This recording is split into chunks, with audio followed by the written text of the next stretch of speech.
He walked into the courtroom with an air of confidence that bordered on arrogance, the kind that comes from years of being revered, respected, and rarely challenged. From the moment he took his seat, it was clear he believed he was the sharpest mind in the room. His tone carried the practiced ease of someone used to commanding attention and rarely being questioned. There was a smirk just behind every syllable he spoke, as though he were performing rather than presiding, playing to an audience that had already decided he was the smartest person present. It wasn't subtle. The undertone was unmistakable. He thought he had this in the bag, and worse, he thought the person across from him was an easy target. But what he didn't realize, what he couldn't see through the fog of his own assumptions, was that his opponent was prepared, not just in facts or argument, but in poise and strategy. She wasn't there to react to the theatrics. She was there to work. And unlike those who might crumble under a condescending tone or a sharp barb, she had come armored with the knowledge of someone who spent time in the trenches, someone who knows the law not just in theory, but in motion. There's a certain kind of calm that radiates from someone who knows they're being underestimated.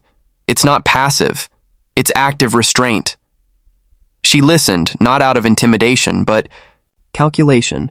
She let the remarks hang, let the tone stay smug, because she understood the value of silence before the strike. While he treated the proceedings like a performance, she treated it like a chess game. Every move she didn't make was as strategic as the ones she was planning. He leaned into sarcasm early, the kind that's meant to rattle, but it was the wrong play against someone who has been through harder rooms, tougher fights, and deeper tests of credibility.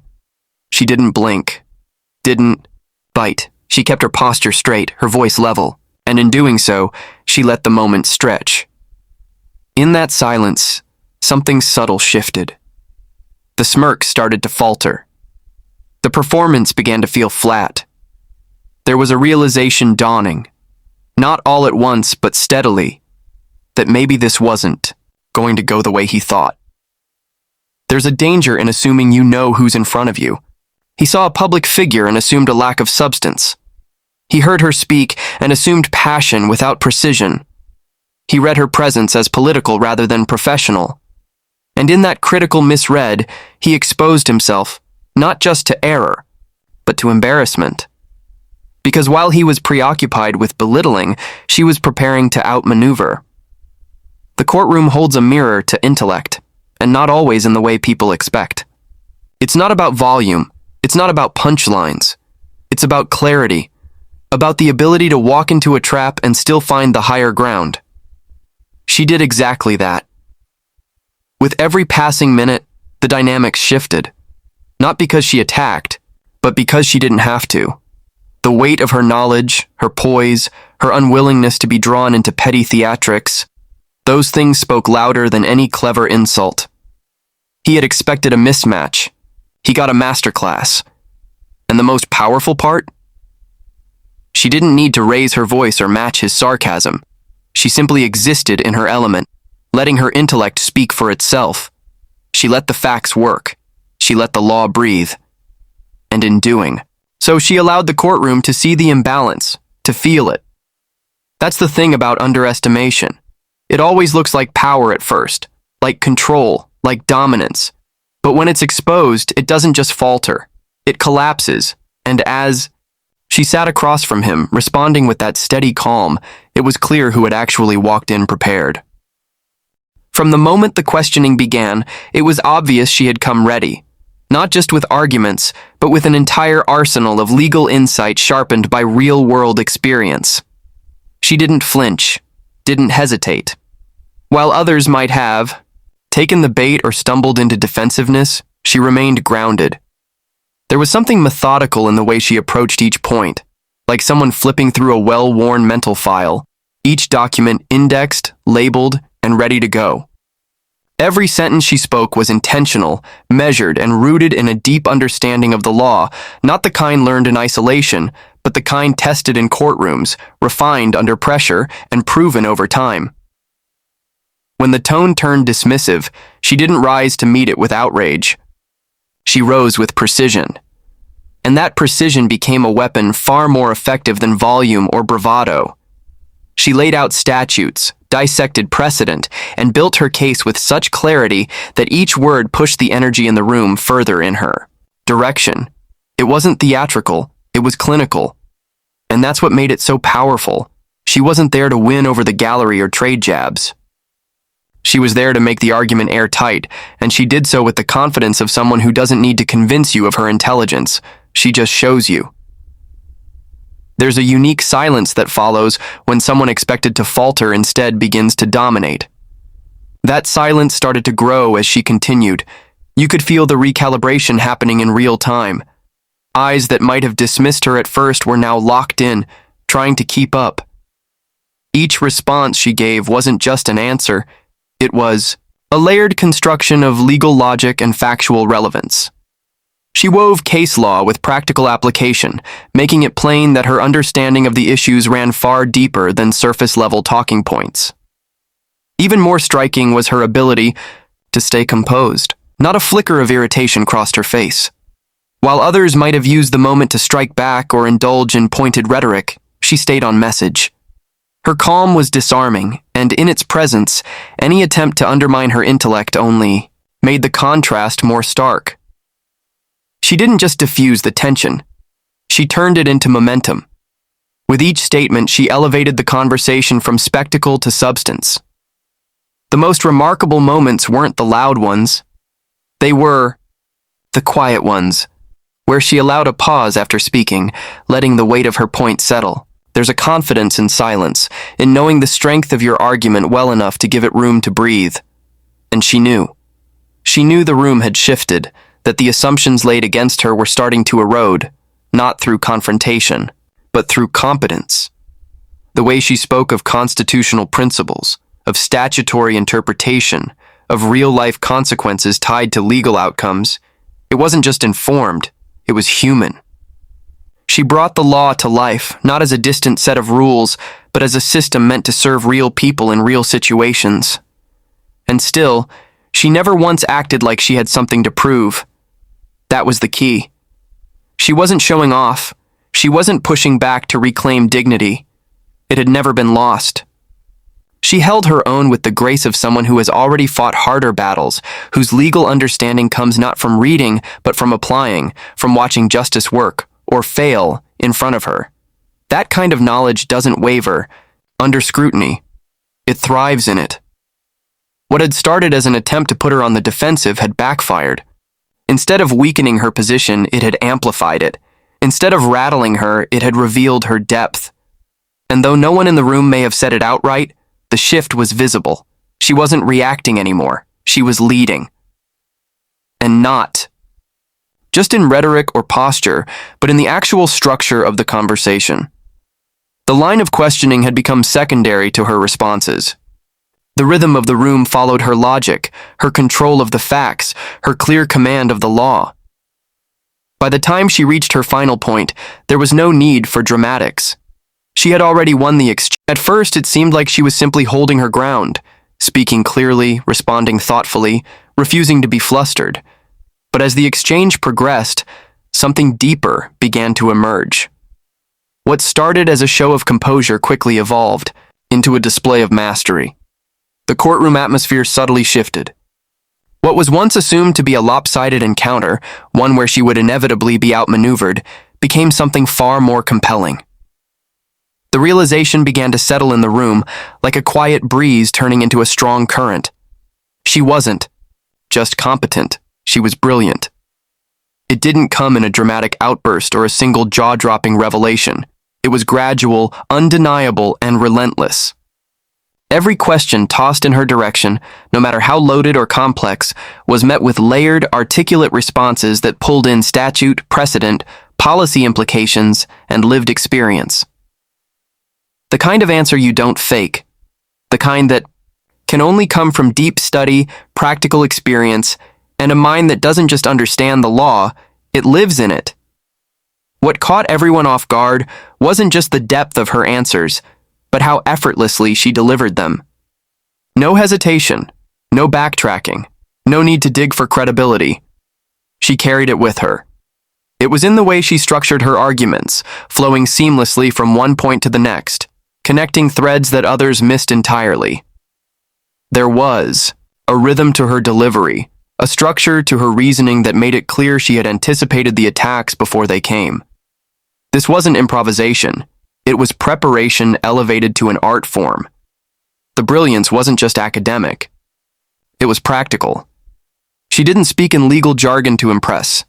She translated complex ideas into plain language without watering them down. That balance, rare and difficult, showed just how deep her grasp of the subject was. She wasn't reaching for the right answers. She was the right answer.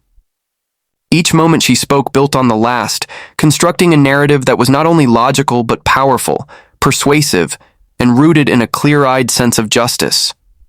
Eyes in the room started to change. The sidelong glances became focused attention. People leaned forward, no longer wondering whether she'd stumble, but waiting to hear how she'd handle the next curveball, what sharp edge she'd soften, what misstep she'd expose, what truth she'd lay bare with surgical precision. The same people who might have walked in with dismissive assumptions were now realizing they were witnessing something rare, someone in complete control of both the facts and the framing. The moment of realization crept up slowly but landed with force. You could see it in the expressions of those around her, an unspoken acknowledgement that the balance had shifted. She was not reacting anymore. She was setting the terms. Her brilliance wasn't just showing, it was now the measure by which the entire exchange was being judged. Her intellect had flipped the power dynamic without ever raising its voice. What made it even more stunning was that she never once broke character. She didn't gloat. She didn't exploit the turning tide. She simply kept going, as if this had been the plan all along. And maybe it was. Maybe she had walked into that room knowing full well what they expected of her, and knowing exactly how she'd overturn every single expectation, not by shouting them down, but by calmly, confidently showing them who she really was. That moment. When it hit, when the room finally saw what had been in front of them the whole time, wasn't about a single clever line or a flashy argument. It was the weight of cumulative excellence. It was the dawning awareness that this was not a lucky day for her or a rare instance of poise under pressure. This was her normal. She belonged at the top of the intellectual hierarchy, not just as a participant but as a leader. There was no need for the usual markers of genius. No awards, no self-praise, no elaborate introductions. Her performance in that room was her resume. Her clarity was her citation. Her restraint was her statement, and the shift from underestimation to awe, from doubt to respect, was complete. The moment the clip surfaced, it didn't take long for it to catch fire. It was one of those videos that doesn't just trend, it captivates. People didn't share it because it was flashy or confrontational, but because it was undeniable. There she was, poised and commanding, turning what was meant to be an uncomfortable encounter into a textbook demonstration of excellence. And once the video made its way online, the reaction was swift and widespread. At first, it spread quietly, passed from one group chat to another, reshared with captions like, "You need to see this," or "She's not playing." But within hours, it had leapt to the front lines of social media timelines, embedded in tweets, stitched into reels, posted with disbelief and admiration. Comment sections filled with praise, surprise, even apologies from those who had previously underestimated her. The shift in tone was immediate and widespread. Suddenly, people who had barely known her name were now calling her one of the sharpest legal minds they'd seen in action. News outlets picked it up next. At first, it was the usual cycle. Clips replayed with quick commentary, anchors highlighting her poise under pressure. But what stood out was the consistency of the reaction. This wasn't just a viral moment driven by outrage or drama. It was driven by respect. People weren't marveling at a comeback or a clever retort. They were awed by the sheer depth of knowledge, the clarity of thought, the composure under scrutiny. Legal analysts began weighing in, offering breakdowns of her, arguments marveling at how she built a case point by point with elegance and discipline. Even skeptics had to admit that what she did in that courtroom wasn't typical. It was exceptional. That level of mastery, delivered so effortlessly, isn't something you fake. It's earned, built through years of preparation, honed through experience, and executed with an awareness that goes beyond performance. What made the public response even more electric was how universal it was. It didn't matter what side of the aisle someone sat on. People from all walks of life found something powerful in her presence. For some, it was a moment of inspiration, a reminder that brilliance doesn't always come in the package society expects. For others, it was a wake-up call, an exposure of how deep bias and assumption can run, and how quickly those assumptions can be shattered by truth plainly spoken. The conversation turned. It wasn't just about what happened in the courtroom anymore. It became about her background, her work, her story. People wanted to know where she came from, how she got here, what she's done before. Articles were written, podcasts invited her on. Commentators who had never mentioned her name before were now discussing her with reverence. What had started as a moment of tension had transformed into a platform, and she hadn't even asked for it. She had simply shown up, done the work, and let her brilliance speak for itself. In a culture often obsessed with the loudest voice, she had cut through the noise with precision and calm. Her words didn't need volume to echo. They resonated because they were rooted in something real, authentic intellect, lived experience, and an unshakable sense of purpose.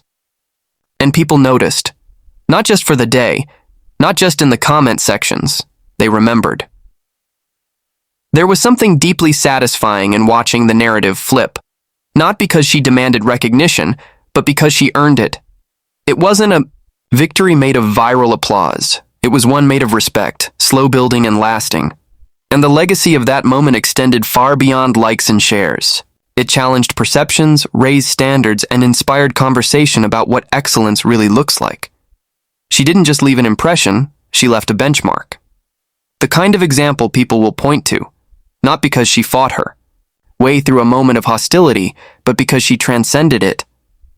Not because she surprised the room, but because she reminded everyone that sometimes the most powerful person in the room isn't the loudest. It's the one who knows exactly who they are and lets the world figure it out in real time. In the end, what took place wasn't just a clash of perspectives. It was a quiet, undeniable triumph of substance over spectacle.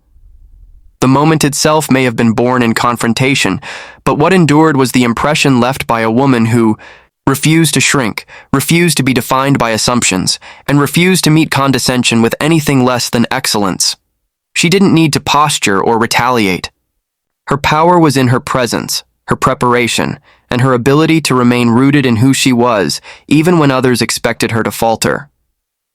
This wasn't about one exchange or one performance.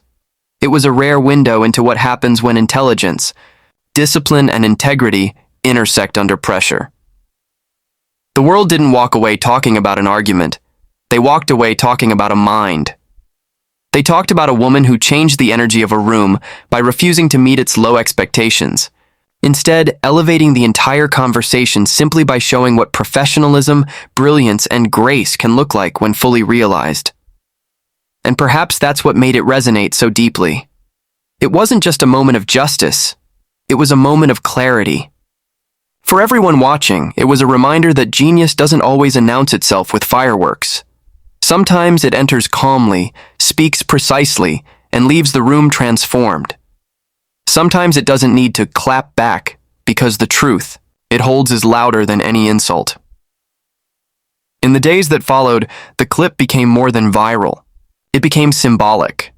Symbolic of resilience in the face of ridicule, of intellect rising above ego, of a system being reminded once again that you can't always predict power based on title or tone. You have to listen. You have to pay attention. And when you do, you might find that the person you once underestimated is the one you needed to learn from all along. She didn't just win an argument. She changed a perception. Not by force, but by example.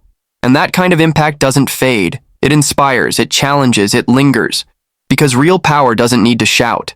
It stands firm, speaks clearly, and lets its work echo long after the